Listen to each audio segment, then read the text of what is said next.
네, 잘 쉬고 오셨습니까? 가장 어려운 사실은 할인연금 수지분석법, 할인연금 흐름분석법의 내용을 끝낸 거예요. 근데 그 내용도 사실상은 현금을 수입과 지출로 나눠서 수입이 지출보다 크거나 같으면 투자하고 작으면 투자하지 않는다. 하나. 수익률 두 개를 비교한다. 해당 투자에서 기대되는 수익률이 최소한도로 요구하는 수익률보다, 내가 요구하는 수익률보다 크거나 같으면 투자하고 작으면 투자하지 않는다. 근데 각각의 이름을 유식한 걸 붙여준 거죠. 그때 현재 가치로만 고쳐서 비교했다는 것만. 그래서 할인 현금 수지 분석법이라는 것. 그것만 기억하시면 된다는 얘기입니다. MM으로 어떻게 기억했죠? 할인은 순수 내 마음대로 요구한다. 그럼 얼마나 좋겠어요. 그 내용인 거죠. 그래서 순현가법, 수익성지수법, 내부 수익률법이었죠. 그렇게 기억하시면 됩니다. 이것까지도 기억하실 수 있을까요? 내부 수익률법만 뭐로 할인한다? 내부 수익률법만 내부 수익률로 할인한다. 그것만. 그 다음 내부 수익률법만 사전적으로 요구 수익률이 없어도 계산이 가능하더라. 순현가법은 순현가를 계산하기 위해서는 수입의 현가가 반드시 있어야 되죠. 그래서 요구 수익률이 반드시 필요했던 거고, 수익성지수법도 마찬가지. 근데 내부 수익률법은 기대 수익률이니까 기대 수익과 투자액만 있으면 되더라. 그 얘기입니다. 그럼 할인연금 수지분석법은 정확도는 높았는데 계산이 복잡했어요. 그럼 빠르게 바로 계산해서 투자 결정을 내리는 방법도 필요할 거 아니에요, 여러분. 그래서 어림셈법이라는 게 나왔습니다. 이 앞에 할인자 있나요? 없죠. 그럼 얘는 화폐의 시간 가치를 고려하지 않은 겁니다. 말 그대로 어림잡아 셈하는 방법이에요. 그럼 정확도는 높겠다, 떨어지겠다? 떨어지겠지만 모든 기간의 현금 흐름도 다 고려하지 않아서 정확도는 떨어지겠지만 빠르게 계산할 수 있는 장점이 있겠다? 이게 어림셈법이라는 얘기입니다. 크게 승수법이라는 것과 수익률법 두 가지로 쪼개지는데, 이 승수법은 기억 첫 번째, 어림셈법의 내용이니까 화폐의 시간 가치를 고려하지 못하는 치명적인 단점이 있어요. 미래 수익과 현재 지출액을 그냥 단순 비교한다는 얘기죠. 그 다음 승수를 구할 때 승수를 어떻게 구하냐면, 세모 승수는 이거 저하고 연습하실 거예요. 세모 승수는 얘는 세모분에 깔아주는 거예요. 세모를 밑으로 깔아줘요. 세모분의 투자액입니다. 이때 투자액의 종류는 크게 둘이었네요. 총 투자액과 지분 투자액. 그러면 이때 연습하는 거예요, 여러분. 따라해 보세요. 세모 승수는 세모분의 투자액이다. 이렇게 기억하시는 거예요. 그럼 네모 승수는 뭐분의? 네모분의 투자액이겠죠. 총 또는 지분 투자액 맞춰주면 되는 겁니다. 그때 우리가 이미 짝꿍을 공부했어요. 조순 총리였던 거 기억나세요? 조순 씨는 총리셨죠. 그래서 조순은 무슨 투자액과 연결된다? 총 투자액과 연결됐었죠. 그래서 세모가 조소득, 그러니까 총소득, 조소득이나 총소득 똑같다고 그랬습니다. 조소득 승수라고 그러면 조소득분의 총 투자액이라는 얘기죠. 조순 총리니까. 순소득 승수는 순소득, 순영업소득분의 총 투자액이라는 얘기입니다. 그럼 세모가 세전현금수지나 세후현금수지가 들어가면 얘는 투자액이 무슨 투자액이 들어갈까요, 여러분? 지분 투자액이 들어가겠죠. 그럼 얼마든지 우리는 승수 네 가지를 구할 수 있어요. 왜 승수가 네 가지죠, 여러분? 조, 순, 전, 후 네 가지니까. 조는 총이다? 총이었어요. 그리고 이렇게 계산하면 계산이 간단하겠죠. 조순, 전후 이 내용만 알고 총 투자액, 지분 투자액만 알면 바로 계산이 가능하니까. 그러면 지금의 이 조순, 전후는 보유기간이죠. 총 투자액, 지분 투자액은 취득 시의 내용이죠. 양도 시의 내용이 없죠. 그러니까 얘는 모든 기간의 현금 흐름을 고려하는 건 아니네요. 그리고 동일한 투자안의 경우에도 어떤 승수를 사용하느냐에 따라서 채택 기각 여부가 결과가 달라질 수 있는 단점이 있답니다.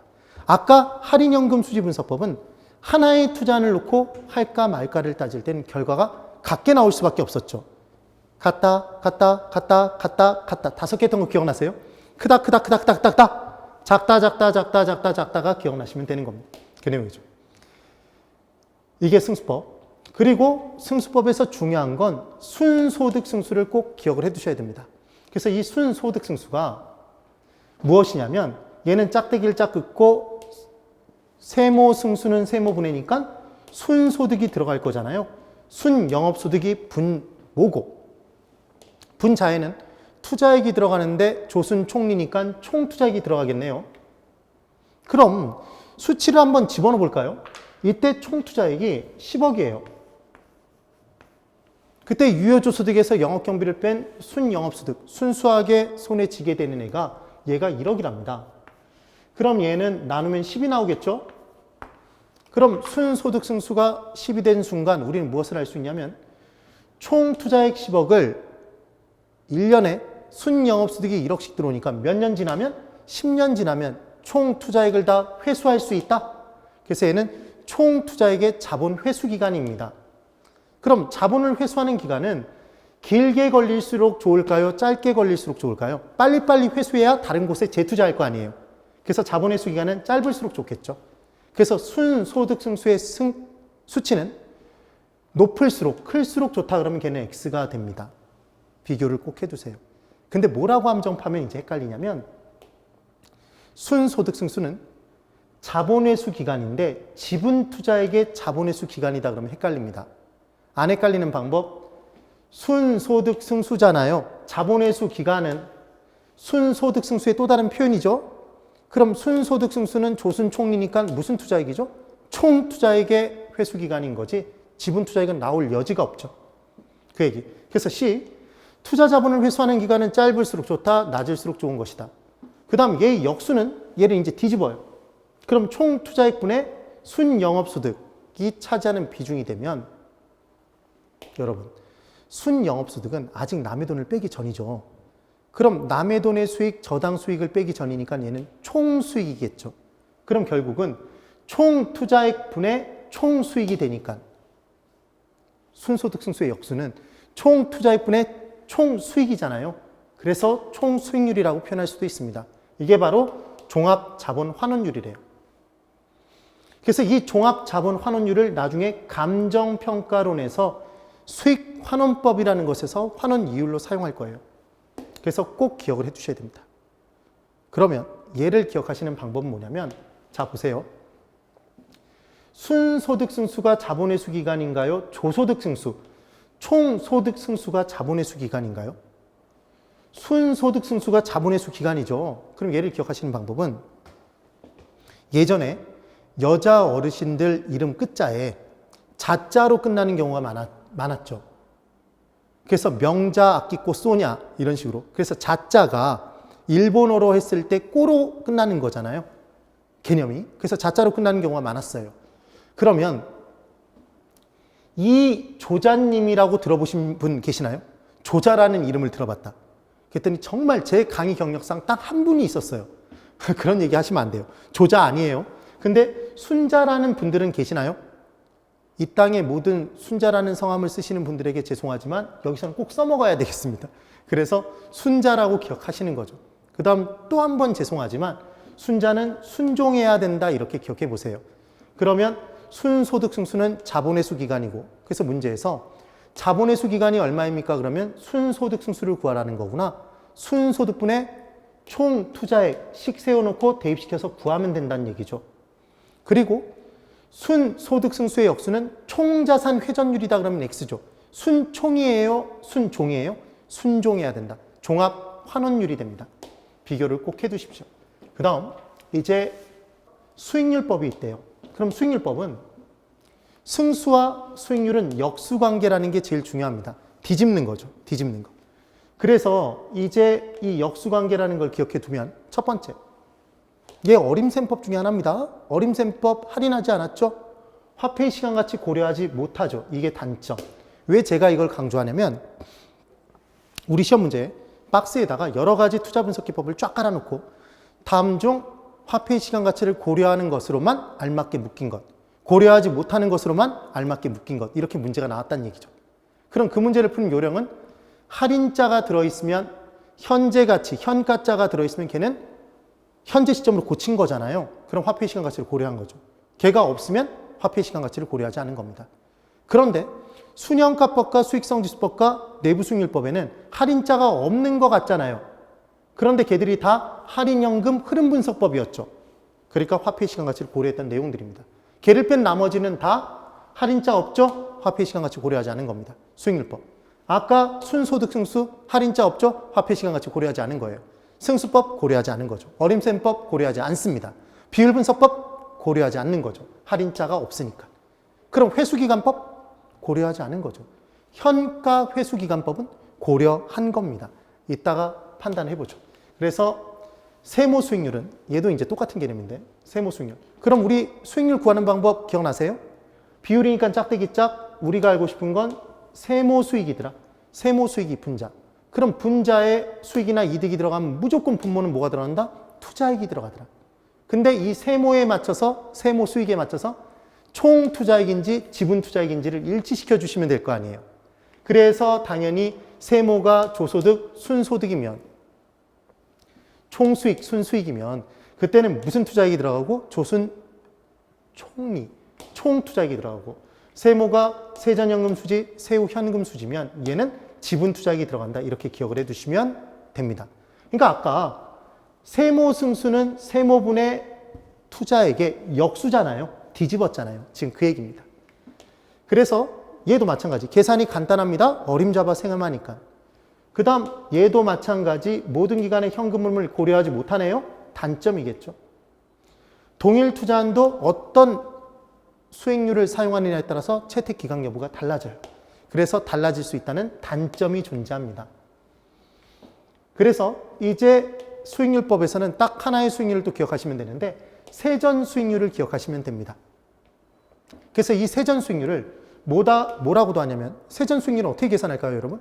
짝대기 짝 긋고 유리니까 분수니까 짝대기 짝. 우리가 알고 싶은 건 무슨 수익? 그렇죠. 세전 수익. 세전 수익이 알고 싶은 거 분자로 들어가겠네요. 그럼 분모에는 투자액이 들어갈 텐데 무슨 투자액? 지분 투자액이겠죠. 이거 총 투자액 절대로 아닙니다. 이런 함정을 계속 파요. 그래서 제가 설명드린 이 개념을 이해를 못하시면 조순 총리 이런 식으로 기억을 잘 못해 두시면 계속 헷갈리다 끝나죠. 이 내용. 그럼 세전 수익률이 지분 배당률이라고도 한답니다. 세전 수익률은. 그래서 시험 문제에 뭐라고 함정을 파냐면 지분 배당률은 세후 수익률이다 이렇게 함정을 파는 거죠. 그럼 X죠. 그럼 기억할 때 어떻게 기억하면 되냐면 지읒 이렇게 기억해 주시면 되죠. 지분 배당률은 세전 수익률의 또 다른 표현인 거죠. 그래서 MM으로 지분 배당률은 세전 수익률인 거죠. 세후 수익률이 아니라 지읒. 따라해 보세요. 지읒. 네. 그리고 얘는 지분 투자자의 요구 수익률이랍니다. 그래서 실제로 기억하실 때는 어떻게 기억하시면 되냐면 실제 지분 투자자는 우리가 어떤 회사에 지분에 투자하면 지분에 대한 배당을 요구하잖아요. 그래서 지분 투자자는 지분에 대한 배당을 요구한다. 그래서 지분 배당률이 요구 수익률인 거예요. 지분 투자자의. 그래서 한 해마다 요구하는 수익률은 달라지겠죠. 그래서 한 해마다 달라집니다. 그리고 지분 수익률이라는 게 있는데 지분 수익률은 지분 투자자의 내부 수익률이래요. 그래서 이 둘이 다른 겁니다. 이 부분에 이까지 기억하려고 노력하지 마시고 얘가 지분 투자자의 요구 수익률이구나. 이 정도를 기억해 두세요. 되셨죠? 그래서 지금 어디까지 설명을 드렸냐면 103페이지에 괄호 4번 비율분석법 위까지 설명을 드린 거죠. 이제 비율분석법의 내용을 설명을 드려볼 거예요. 비율분석법은 첫 번째, 할인자가 있나요, 여러분? 할인자 없죠. 그럼 화폐의 시간 가치를 고려하지 못하는 단점이 있겠네요. 그럼 지금 뭘 분석한대요? 비율을 분석한다고 그랬죠. 비율은 분수인가요? 그러니까 여기에 나오는 수치들은 다 분수겠네요. 그러니까 분수를 하나를 만들어 놓고 걔를 분석해서 투자 결정을 내리는 방법입니다. 그래서 첫 번째로 대부 비율이라는 게 있대요. 이미 공부한 적이 있는데 대부 비율은 전체 부동산 가치에서 남의 돈이 차지하는 비율이에요. 그래서 이 대부 비율을 뭐라고도 하냐면 저당 비율이라고도 한답니다. 그리고 얘를 융자 비율이라고도 해요. 그리고 얘를 뭐라고도 하냐면 LTV라고도 합니다. 그래서 론이 밸류에서 차지하는 비율 이렇게 얘기를 하는 거예요. LTV 규제를 한다. 그 비율이에요. 융자 비율. 그런데 얘가 대출 비율이라고도 얘기를 하는데 얘가 뭐랑은 다르냐면 부채 비율과는 달라요. 그래서 이 부분의 내용이 가장 중요한 핵심이에요. 그럼 얘는 짝대기를 짝 긋고 분자에 뭐가 들어가냐면 부채 잔금이 들어간답니다. 부채. 저당이 들어갑니다. 저당. 빌린 돈이. 그리고 분모에는 부동산 가치가 들어가요. 부동산 가치가. 그럼 여러분 보세요. 이렇게 되겠는지 보실까요?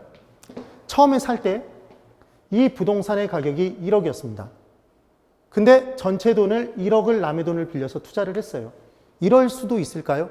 뭐 LTV 규제 등이 없다라면 자신의 능력으로 이렇게 빌릴 수도 있겠죠. 그럼 대부 비율은 지금 몇 프로죠, 여러분? 1억분의 1억이니까 100%겠죠. 그럼 이제 어떤 느낌이 딱 드냐면, 대부 비율은 절대로 전체 돈에서 남의 돈이 차지하는 비율은 100%를 넘어갈 수 없겠구나, 초과할 수 없겠구나, 이런 생각이 드실 거예요. 그렇죠? 그런데 이럴 수 있는지 보세요. 아직 남의 돈을 하나도 못 갚았어요. 이 경우에 1억입니다. 그런데 시장성의 하락에 따라 이 부동산의 가치가 하락할 수도 있나요? 그래서 얘가 9천으로 떨어질 수도 있겠네요. 그럼 얘는 100%를 초과할 수도 있는 거죠.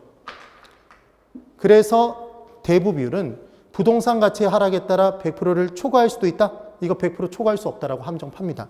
이 부분을 기억을 해두시면 돼요. 그런데 이때 다 고놈인 것 같은 말 표현인데 뭐는 다르냐면 부채 비율과는 다르답니다. 그럼 부채 비율은 짝대기 짝 긋고 비율이니까 당연히 부채가 분자로 들어가네요. 똑같죠? 그런데 분모가 얘는 전체 돈, 총 투자액이 들어가는 게 아니라 얘는 지분이 들어간답니다. 지분 투자액. 그래서 내 돈분의 남의 돈, 이게 부채 비율이고 전체 돈분의 남의 돈이 대부 비율이란 얘기예요. 다릅니다, 개념이. 그래서 이 부분을 기억하시는 방법은 MM으로. 이게 뭐죠, 여러분? 부채인가요? 예전에 코미디언 장두석 씨가 부채도사라는 프로를 했던 적이 있어요. 실례합니다. 그거 기억나세요? 그래서 이 부채 비율을 기억하시는 거예요. 그래서 기억하시는 방법은 도사는 무슨 도사만 있지? 부채도사만 있지 대부도사, 저당도사, 융자도사, 대출도사 없잖아요. 그래서 뭐만 다르다? 부채도사만 다르다. 그리고 부채도사는 어디에 가야 있다? 집에 가야 있겠죠. 부채도사는. 지분분의 부채. 그리고 또 하나 이제 내 돈과 남의 돈이 있는 거예요, 여러분. 이걸 합쳐서 전체 돈이라고 얘기했죠. 그러면 전체 돈은 내 돈 플러스 남의 돈인데 이때 전체 돈에서 남의 돈이 차지하는 비율이 이게 뭐였죠, 여러분? 대부 비율이죠? 그럼 전체 돈에서 내 돈이 차지하는 비율은 뭘까요? 얘는 당연히 지분 비율일 거예요. 내 돈이 차지하는 비율. 그럼 이 두 비율을 합치면 100%가 나와야 될까요? 당연히 100%가 나와야 되겠죠. 그럼 내 돈의 비율이 60%면 남의 돈의 비율은 전체 중에 100% 중에 40%. 남의 돈이 30%면 얘는 70%? 이 얘기입니다. 그래서 이때 부채 비율은 내 돈분의 남의 돈이잖아요. 내 돈분의 남의 돈. 이게 부채 비율이란 얘기죠, 지금. 부채 비율. 그러면 이제 보세요. 지분 비율에 남의 돈의 비율, 대부 비율을 더하면 얘는 100% 1이 나올 겁니다. 그래서 아까 말씀드렸던 대부 비율 20%면 지분 비율은 몇 프로가 될까요? 합쳐서 100%니까 지분 비율은 80%라고 얘기할 수 있겠죠. 그럼 대입을 시켜볼까요? 지분 비율 얼마? 80%. 지금 대부 비율 20%, 지분 비율 80% 집어넣으면 2를 8로 나누면 4분의 1, 25%가 나오죠. 부채 비율은 25%입니다. 그때 남의 돈의 비율을 더 키워볼게요. 얘가 50%가 됐어요. 대부 비율이. 그럼 전체 100%에서 지분 비율이 차지하는 비율은 50%로 이제 떨어지겠네요. 그러면 남의 돈의 비율은 50%고 내 돈의 비율이 50%니까 50 나누기 50은 100%입니까? 100%죠. 그래서 무엇을 보시라는 얘기냐면 지금 대부 비율이 몇 프로에서 몇 프로로? 20%에서 50%로 올라갔더니 부채 비율은 25%에서 100%로 급상승했나요? 그래서 문제에 뭐라고 함정을 파냐면 부채 비율이 상승하면 대부 비율이 급상승한다 이런 식으로 함정을 파요. 그럼 틀렸다는 걸 잡아내셔야 되잖아요. 그래서 이 부분을 기억하시는 방법이 불씨가 있을 때 그 불씨에 대고 대부 치면 활활 타오른가요? 아니면 부채 치면? 부채 치면 급상승하죠. 그래서 급상승하는 건 무슨 비율이다? 부채 비율이 된다라는 걸 기억을 해주시면 됩니다. 그래서 대부 비율이 20에서 50%로 상승했을 때 부채 비율은 25에서 100%로 급상승한 거죠. 그래서 부채를 치면 급상승한다. 이렇게 기억합니다. 이게 바로 대부 비율, 저당 비율, 융자 비율, 부채 비율의 구분 방법이에요. 그 다음 이제 두 번째 비율 분석법의 비율로 또 하나를 보는데 분수의 이름에 분자가 들어있죠. 그리고 우리는 조순, 전후 사이에 경저세를 끼워놓고 문제를 푸시면 됩니다. 그래서 두 번째로 무슨 비율이 있냐면 부채 감당률이라는 게 있대요. 이거 시험 문제 굉장히 잘 나오는 부분 중에 하나예요. 그럼 부채 감당률은 짝대기 짝 긋겠죠? 비율이니까. 그러면 우리가 알고 싶은 건 부채인가요? 부채를 감당하는 건가요?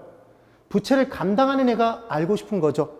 그럼 지금 이 식에서 부채는 이 저당이 부채 서비스액이죠? 그럼 이 저당 부채 서비스액을 감당하는 건 순영업소득에서 얘를 감당하잖아요, 지금. 맞나요? 그래서 부채를 감당하는 건 뭐더라? 순영업소득이니까 순영업소득이 분자인 거죠. 우리는 알고 싶은 게 무조건 분자니까. 그럼 순영업소득이 지금 뭘 감당하죠? 저당을, 부채 서비스액. 그래서 뻑하면 얘를 뒤집어서 문제를 냅니다. 그래서 부대순 뭐 이렇게 외우시던데 그렇게 기억하지 마시고 부채 감당률은 짝대기 짝 긋고 우리가 알고 싶은 건 부채를 감당해내는 것이더라. 부채를 감당하는 건 조순전후 경저세 중에 부채가 저당이니까 얘를 감당하는 순영업소득. 그래서 이 부분에 이렇게 그어준 게 실은 부채 감당률이라는 얘기잖아요. 지금 그 얘기입니다. 그럼 얘가 순영업소득이 부채 서비스액을 감당하는 비율을 얘기하니까 이 부분이 1 기준으로 1보다 크면 순영업소득이 더 큰 거죠. 순영업소득이 부채 서비스액을 감당할 수 있다는 얘기고 얘가 1보다 작으면 순영업소득보다도 남에게 갚는 돈이 더 크다는 얘기잖아요. 얘 조만간 망하겠네요. 그 얘기입니다. 감당을 못한다는 얘기가 될 거예요. 그리고 1이 되면 같다는 얘기가 되겠죠. 그 얘기입니다. 그래서 부채 감당률은 순영업소득이 부채 서비스액의 몇 배인지를 나타내는 비율로 부채 감당률이 1보다 작다는 얘기는 순영업소득이 부채 서비스액을 감당하기에 충분하다는 얘기다. 그러면 걔는 X인 거죠. 그것만 판단하실 수 있으면 됩니다. 그 다음 3번 채무 불이행률이 있답니다. 그럼 얘는 짝대기를 짝 긋고 율이니까 채무 불이행률은 채무는 지금 나가는 돈들이 크면 클수록 채무를 불이행하게 될 가능성이 높을 거잖아요. 지분 투자자 입장에서는. 그때 세금 빼고 두 가지입니다. 지금. 그래서 경비와 저당이 차지하는 비중이에요. 그러니까 경비와 저당, 영업경비와 부채 서비스액이 차지하는 비중이 크면 클수록 채무 불이행의 가능성이 커진다. 지금 그 얘기입니다. 근데 중요한 건 여기서 중요한 건 영업경비는 유효조소득에서 빼나요? 순영업소득에서 빼나요? 지금 순영업소득은 영업경비를 뺀 다음의 금액이죠. 그러니까 영업경비와 부채 서비스액이 차지하는 비율을 따지기 위해서는 분모로 뭐가 들어가야지? 유효조소득, 조소득이 들어가야지 순영업소득이 들어가면 안 된다는 얘기입니다. 그리하여 채무불이행률은 경비와 저당이 차지하는 비중이 될 텐데 나가는 돈. 그때 분모에 뭐가 들어간다? 유효조소득입니다. 이거 순영업소득 함정파면 정말 헷갈려요. 그리고 이때 유효조소득 들어온 금액에서 경비 다 나가고 남의 돈 갚는데 다 써버리면 이익도 발생하지 않고 손실도 발생하지 않은 거죠. 그래서 손익분기점이라는 표현을 쓰기도 합니다. 채무불이행률. 그래서 유효조소득에서 부채 서비스액과 지금 영업경비와 부채 서비스액이 차지하는 비율이 높아질수록 채무불이행의 가능성은 커진다. 그러니까 얘도 높을수록 좋다 나쁘다? 얘는 높을수록 나쁜 거네요. 채무 감당률은 지금 부채 감당률은 부채를 감당해내는 비율이니까 얘는 높을수록 좋은 거고. 그 다음 영업경비 비율은 짝대기 짝 긋고 우리가 알고 싶은 건 영업경비예요. 영업경비 분자. 그럼 분모에는 마찬가지 영업경비를 빼기 전이 들어가야 되겠네요. 왜 후가 들어가면 안 되는지 아시겠죠? 영업경비, 그러니까 이 식을 순서를 모르면 이 내용을 전혀 이해할 수가 없는 거예요. 그래서 영업경비 비율은 짝대기 짝 우리가 알고 싶은 건 영업경비더라. 영업경비와 분자. 그럼 분모에는 영업경비를 빼기 전인 조순전후 중에 조소득이 들어가겠다. 유효조소득 또는 가능조소득이 들어갑니다. 그래서 유효조소득에서 영업경비가 차지하는 비율로 높을수록 이 영업경비 비율이 높다는 얘기는 비슷한 부동산보다 영업경비 비율이 유난히 높은 부동산이 있다면 관리가 잘 되고 있는 거예요? 어딘가로 돈이 새고 있는 거예요, 여러분? 돈이 어딘가로 새고 있다는 얘기죠. 이렇게 판단해 볼 수 있습니다. 그 다음 이제 기타 투자 분석 기법이 있어요. 기타 투자 분석 기법. 그래서 104페이지에 기타 투자 분석 기법의 회수기간법의 내용을 설명을 드려볼게요. 그럼 회수기간법은 말 그대로 투자한 금액을 회수하는 데 걸리는 기간을 정해놓고 목표 회수기간을 정해놓고 그 회수기간 안에 목표 기간 안에 회수가 되면 걔는 채택하고 그것보다 더 오래 걸리면 기각하는 투자 결정 기법이 됩니다. 그래서 회수기간법 여기 할인 있나요, 여러분? 없죠. 그러니까 화폐의 시간 가치를 고려하지 못하는 단점이 있을 거예요. 그 다음 목표 회수기간을 정해놓고 해당 투자안의 회수기간이 짧으면 채택하고 짧게 회수되는 게 좋은 거니까 얘는 클 때가 아닙니다. 채택하는 거고 복수의 투자안의 경우에는 목표 회수기간 안에 회수가 가능한 애들 중에 가장 짧은 걸 선택하겠죠. 지금 그 얘기가 됩니다. 그런데 단점은 회수기간 이후의 현금 흐름을 아예 고려하지 못해요. 무조건 그 기간 안에 회수가 가능한지의 여부만 따지는 거죠. 이 얘기가 됩니다. 그런데 이제 두 번째로 할인 회수기간법이 있답니다. 아까 회수기간법, 단순 회수기간법이 왜 욕먹었죠, 여러분? 할인하지 않고 1년 뒤, 2년 뒤, 3년 뒤, 4년 뒤, 5년 뒤에 미래 수입들을 시점이 다른 돈들을 현재 돈과 그냥 단순 비교한 거죠. 그래서 욕을 먹어요. 그러니까 그 다음에 나온 방법이 할인한 다음에 현재 가치로 고친 금액으로 회수하는 데 걸리는 기간을 따져보는 방법이 나왔겠죠. 이게 할인 회수기간법 또는 현가 회수기간법이라고 나옵니다. 고로 화폐 시간 가치를 고려하는 방법이죠. 그럼 미래 수입은 원리금인데 거기서 이자를 깐 할인된 금액은 할인되고 남은 금액은 더 작아지죠. 그럼 더 적은 금액씩 작은 금액씩 회수하니까 단순 회수기간법보다 회수하는 데 걸리는 기간은 더 오래 걸리겠죠. 지금 그 얘기입니다. 그 다음 복수 투자안의 경우에는 가장 짧은 투자안을 채택하겠죠. 마찬가지로. 그럼 실제로 금액을 대입시켜 볼게요. 얼마나 쉬운지 보세요. 다음 부동산 투자안에 관한 단순 회수기간법의 회수기간은 얼마입니까? 이렇게 문제가 나온 거예요. 실제로 기출 문제입니다. 기간을 1기, 2기, 3기, 4기, 5기 이렇게 줬어요. 그래 놓고 처음에 초기 투자액이 있대요. 그러니까 1기는 1년 뒤, 2년 뒤, 3년 뒤, 4년 뒤, 5년 뒤라는 얘기죠. 초기 투자액이 1억 원이 나간답니다. 그럼 얘는 현금 유출액이 1억이에요. 실제 회수기간법은 나간 돈 똑같은 금액 만들기 게임이에요. 그러면 이제 1기에 순현금 흐름이 어떻게 들어오냐면 3천만 원, 2천만 원, 2천만 원, 6천만 원, 1천만 원이 들어온답니다. 이렇게.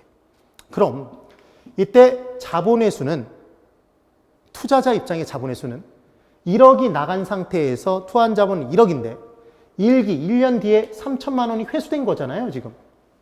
순현금 흐름만큼 회수된 거니까. 이게 3천만 원. 그럼 2기째 2천만 원이면 더하면 5천만 원 회수됐네요. 더하기 하시면 됩니다. 그럼 3기째 2천만 원이니까 총 7천만 원 회수. 그 다음 4기째 6천만 원이 1년에 걸쳐서 균등하게 발생이 된대요. 근데 우리는 이제 3천만 원만 더 회수하면 되잖아요. 그럼 1년이 필요할까요? 4년째 반년이 필요할까요? 반년이 필요하겠죠. 6천만 원 중에 3천만 원은 딱 절반이죠. 6개월이 필요한 거죠. 그래서 얘 3천만 원 더 회수하면 됩니다. 그리하여 지금 회수기간은 3년에 6개월, 3.5년 또는 3년 6개월이 걸린다 이렇게 돼 있겠죠. 그럼 만약에 목표 회수기간을 투자자가 3년으로 잡았다면 3년보다 더 기니까 기각하겠네요. 만약에 4년으로 잡았다면 4년보다 짧으니까 채택하겠네요. 이 내용이 바로 단순 회수기간법입니다. 욕먹어 싸죠? 왜냐하면 이게 1년 뒤 금액, 2년 뒤 금액, 3년 뒤, 4년 뒤, 5년 뒤 금액인데 단순히 그냥 현재 금액과 액면 그대로 비교했잖아요. 그래서 그 다음에 나온 방법이 이제 뭐가 나오는 거냐면 자 그래서 기간은 연간 기준이고 회수기간은 월 단위로 계산한다고 돼 있고 초기 투자액은 최초 시점에 전액 투입하는 거고 각 기간 내 현금 흐름은 매월 말 균등하게 들어온대요. 그래서 얘를 6천만 원을 균등하게 매월 들어오니까 반 잘라서 6개월이라고 얘기할 수 있었다. 지금 그 얘기인 거죠. 그럼 이번엔 문제가 이렇게 바뀌었어요. 다음 부동산 투자안에 관한 할인 회수기간법의 회수기간을 구해보랍니다. 할인율은 10%래요. 10%. 그러면 이때 이 금액들을 할인을 먼저 한 다음에 회수를 하라는 얘기죠, 지금. 그럼 할인율이 10%면 1.1, 110%된 금액 몇 번? 한 번. 110% 두 번, 110% 세 번, 네 번, 다섯 번이니까 각각 1.1에 1승으로 나누고 1.1에 2승 나누고 3승 나누고 이러면 될 거 아니에요. 그래서 3000 나누기 1.1은 2727이 나오고 2000 나누기 1.1의 2승은 2년 뒤니까 1.21로 나누면 1653만 원이 나오고 이거 계산 문제까지는 나올 가능성 약간 드물어요. 그렇지만 혹시 모르니까. 그럼 얘는 1.1에 3승으로 나누겠죠. 1.331로. 그럼 얘가 1503이 됩니다. 보시다시피 똑같은 액면 금액이지만 먼 미래의 돈일수록 이자가 더 많이 붙어 있으니까 그 이자를 깐 원금은 현재 가치는 더 작아지는 거죠, 지금. 그 다음 6천만 원 1.1에 4승으로 나누면 이 금액이 나온대요. 5승으로 나누면 이 금액이 나온답니다. 그럼 각각 이제 자본회수는 할인된 금액으로 회수하겠죠? 이렇게 회수가 이제 더해져서 되는 겁니다. 그럼 4년째에도 아직 1억이 회수가 안 됐죠. 아까는 3년 6개월째에 회수가 됐다고 봤는데 더 길어졌죠. 더 적어진 금액씩 회수하니까. 그래서 얘를 나눠보면 19만 원만 더 회수하면 되니까 621만 원 중에 19만 원은 차지하는 비중이 이때 1개월에 51.7만 원이래요. 그래서 약 4년 1개월만큼이 걸린답니다. 이렇게 내용이 나오는 거죠. 되시겠죠? 이게 할인 회수 기간법입니다. 그러니까 당연히 할인된 금액으로 회수하면 더 적어진 금액씩 회수가 되니까 회수하는데 걸리는 기간은 길어진다. 지금 그 얘기예요. 그 다음 이번에는 단순회수기간법과 할인회수기간법의 회수기간을 우리가 따졌을 때 뭐가 더 길더라? 할인회수기간법이 더 길다. 이 얘기였습니다. 3년 6개월, 4년 1개월. 할인된 금액으로 회수하면 더 작은 금액씩 회수기간이 길어진다. 그리고 회계적 이익률법이라는 게 있대요. 이 앞에 보실까요? 할인 있나요? 현가 없죠? 화폐의 시간 가치를 고려하지 못하는 단점이 있겠어요. 그 다음 목표 회계적 이익률을 투자자가 임의로 정해놓고 해당 투자의 회계적 이익률이 회계장부상의 이익률이 더 크면 채택하고 작으면 기각해요. 그럼 복수의 투자한 중에 하나를 고를 때는 가장 큰 걸 선택할 거예요.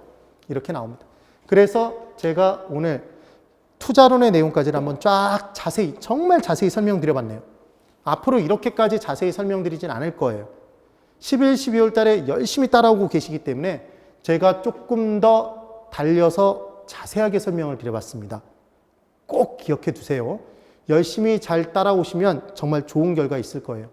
그리고 우리 한 4시간 정도의 시간이나 5시간이 될 수도 있겠네요. 그 정도 시간을 더 들여서 제가 뒷부분에 있는 내용들을 중요한 부분들은 체크를 하면서 정확하게 넘어가 드릴 거예요. 조금 시간이 길어졌지만 교시는 굉장히 긴 것 같지만 시간이 짧은 교시가 있습니다. 그래서 사실상 그렇게 강의 시간 자체, 절대적인 시간 자체는 많지는 않을 거예요. 부담 없이 꼭 들어주시고 정확하게 들어주세요. 투자론. 중요하기 때문에 이렇게 설명드린 겁니다. 예, 여러분 건강관리 잘 하시고 꼭 네이버 밴드 들어오셔서 공수모 밴드나 우리 박수연의 멘토링 개론 들어오셔서 꼭 확인해 보세요. 제발 꼭 확인하셔야 됩니다. 하루 3문제씩만 풀면 우리 200일이다 그러면 600문제 풀어요. 그럼 40문제씩 10년을 훨씬 넘는 12년, 13년에 걸친 문제를 푸는 거잖아요. 벌써 지금 90문제 넘게 거의 100문제 가까이를 풀었습니다. 이미. 꼭 한번 해설 보세요. 화이팅입니다, 여러분. 오늘 굉장히 수고 많으셨습니다. 수고 많으셨습니다.